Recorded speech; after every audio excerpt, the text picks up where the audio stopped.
नमस्कार रंदे भैया शेळीपालन फार्मवरती पुन्हा एकदा स्वागत। बरेच लोक विचारतात रंदे भैया तुम्ही शेळ्यांना खुराक काय देता, आणि मी कालच्या व्हिडिओमध्ये सांगितलं ही की उन्हाळ्यामध्ये शेळ्यांची काळजी घ्या। तर कालच्या व्हिडिओला अनुसरूनच म्हटलं आता नेक्स्ट पार्ट बनवूया की शेळ्यांना मी खुराक काय देतो। हे बघा, मी देतोय सध्या शेळ्यांना सकाळ संध्याकाळ कांडी खाद्य, जेणेकरून बाहेर चारा कमी जरी मिळाला उन्हाळ्याच्या दिवसात तरीही हीच चमक शेळ्यांवर कंटिन्यू टिकून राहिली पाहिजे। बघू शकता तुम्ही, शेळ्या खूप आवडीनं खातात मित्रांनो हे कांडी खाद्य बघू शकता। काही ठिकाणी याला सुग्रस म्हणतात, काही ठिकाणी कांडी खाद्य म्हणतात। संध्याकाळच्या टायमाला मक्का आणि सकाळी कांडी खाद्य, तुम्ही दोन्ही अर्धा अर्धा मिक्स करून सुद्धा देऊ शकता। मस्त रिझल्ट आहे। आता याच्यामध्ये काही शेळ्या गाभण्या आहेत, काही शेळ्या खाली आहेत।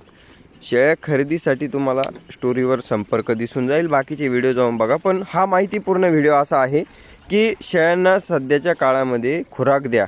खुराक दिल्याने मित्रांनो शेळ्यांच्या तब्येती टिकून राहतात, त्यांच्या अंगावर चमक टिकून राहते, शेळ्या तंदुरुस्त राहतात, बिमार पडत नाही आणि पडल्या तर लवकर क्लिअर होतात। म्हणजे सगळ्याच गोष्टी महत्त्वाच्या आहेत बघा। तुम्ही शेळ्या वगैरे बघू शकता। आणि नंबर 1 रिझल्ट त्याचा येतो तुम्हाला दुधामध्ये। त्याच्यानंतर हे बघा, आता हे कोकरं आणली होती मी, आता बघा केवढले झाले हे कोकरं, बारीक बारीक आणले होते एकदम। तुम्हाला म्हटलं होतं 4-4 हजाराला कोकरं आणले म्हणून। आता हे कोकरू जरा विकायचं म्हटलं, आता झालं यांना 2 हप्ते झाले आणून, आता 3रा हप्ता येईल समजा। तर 3 हप्त्यामध्ये हे कोकरं 4 हजाराच्या आज जर बाजारात नेले तर 6 ते 7 हजार रुपयाला विकतील। 6 हजार रुपयाला मित्रांनो हे कोकरं आरामात विकल्या जातात, माडगेळ क्रॉसमधले आहेत। तर ही एक क्वालिटी आहे मित्रांनो, चांगलं जनावर ठेवलं ना तर पैसे बी चांगलेच बनतात। अजून महिनाभर सांभाळून यांचे पैसे डबल होतात। तर मग ही नियोजन तुम्ही केलं पाहिजे। मी या महिन्यामध्ये मित्रांनो जवळपास 50 ते 52 हजाराचे कोकरं आणलेले आहेत, जेणेकरून चांगल्या प्रकारे इन्व्हेस्टमेंट आपलं होईल। त्याच्यानंतर या शेळ्या बघू शकता तुम्ही, क्वालिटी बघू शकता। आणि इकडे बघू शकता तुम्ही, हे बघा बोकड,